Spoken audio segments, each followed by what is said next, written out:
Welcome to the Diversity Pivot Podcast. I'm your host, Julie Kratz, and this season we will be unpacking real trends, hot topics in the workplace around allyship and inclusion. Our goal is that each week you leave with tangible tools, information, practical strategies that you can take back to allies at your organization.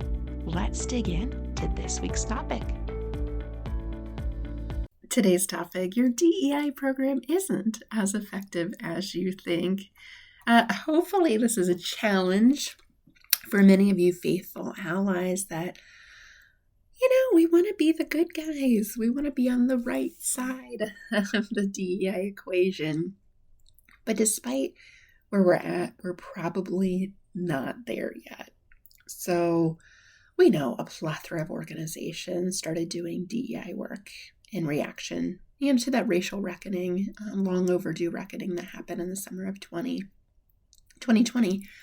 I've been doing this work for almost 10 years, and I remember being quite surprised. Like, wow, everyone cares all of a sudden. How long is this going to last?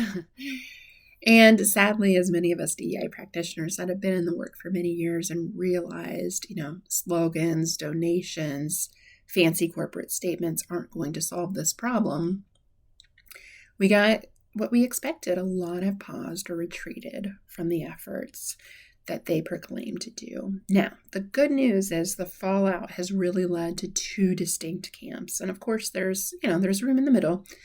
But more often I see you're all in and you're dialing up the DEI efforts, or you're all out and you're dialing down the DEI efforts. And of course, those are extremes. But the organizations we're talking to are worried about societal issues. They're worried about global change. They're worried about the future workforce and their expectations and retention, especially of diverse talent. So, having said that, DEI programs are fantastic and programs are great. They are not the end-all be-all. But what ends up happening with these programs is they're a really tempting budget line item to cut because we don't have a great way to quantify the impact. Now, let me give you some ideas on that, because if you don't think your DEI program is effective or worth resourcing in volatile, uncertain times, the first question I would ask you is, how do you know it hasn't been successful? How do you know it's done?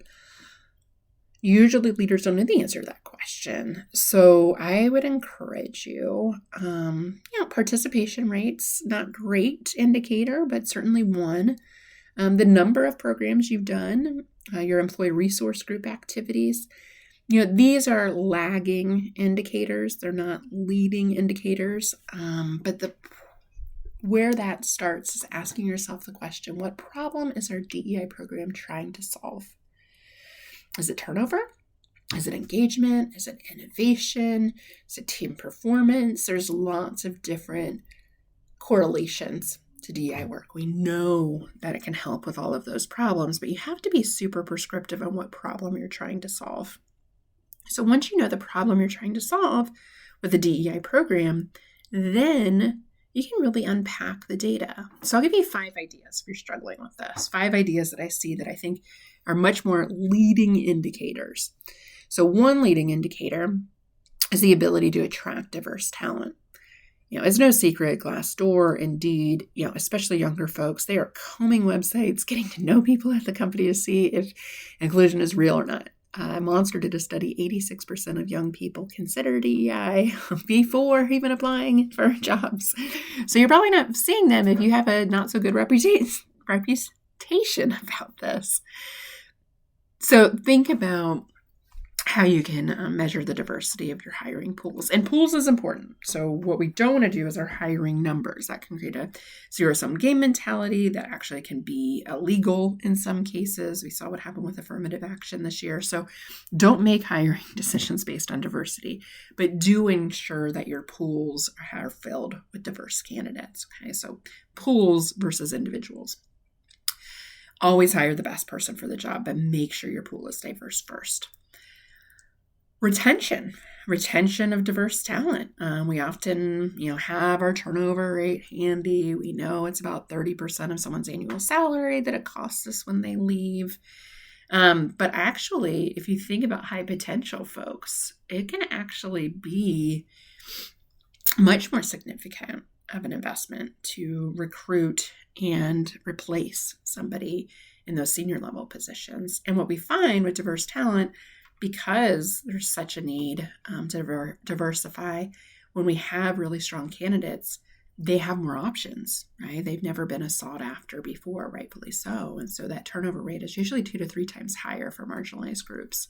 So measure it, unpack it, make a goal to get better, customize your programs to address that problem if that's one that's burning for you. And that's probably the most common one I see. It's easy to quantify the cost of too, which is lovely. Another idea to see if your DEI program is successful is perceptions of inclusion. And I'm not talking about employee engagement surveys. Those are great. Sometimes they have a handful of questions that address inclusion. Sometimes they ask about belonging, psychological safety. Those are important, but let's be clear. Those surveys are not designed with inclusion in mind. Okay, 1 or 2 questions really doesn't give you a full understanding of what's going on at DEI. So we partner with Qualtrics. They have 27 statistically validated questions. And it goes everything from fairness to job performance evaluations to promotions. They get at the systemic components that I haven't yet to see an employee engagement survey address. And you got to break it down by diversity dimensions for it to tell any sort of reasonable story. So women, versus non-binary versus men, what are the perceptions in the workplace are usually starkly different, especially on something like fairness. So measure inclusion, and I would specifically have an inclusive index. I would have focus groups. I would find different ways to measure that and quantify it. Another one to see if your DEI program is effective is diversity of leadership representation. So people love to tell me, we have this representation as a whole, but if you don't unpack it at the top, it really is meaningless. So mentorship, sponsorship programs can help with that. That's a great way to measure the results of those programs and the ROI of those programs. Last but not least, and there's so many more ways to measure this, but I really think this is one that is very uncommon, that could be really clever.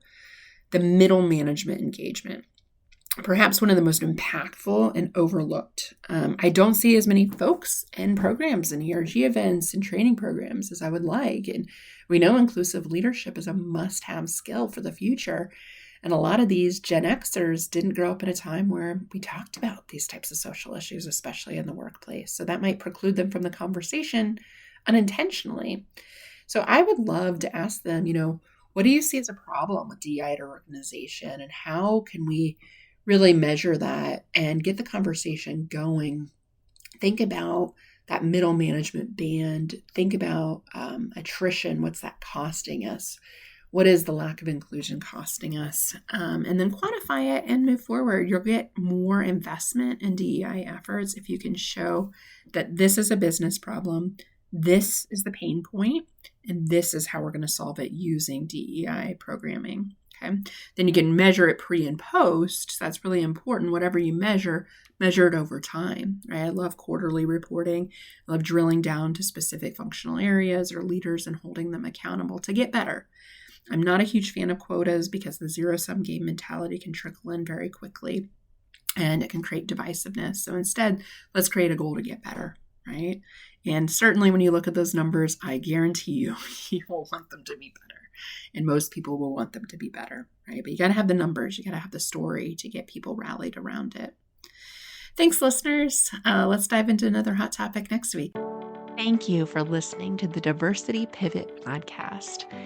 My hope is that you walked away with a tangible tool, insight, or information that you can share with other allies on the journey.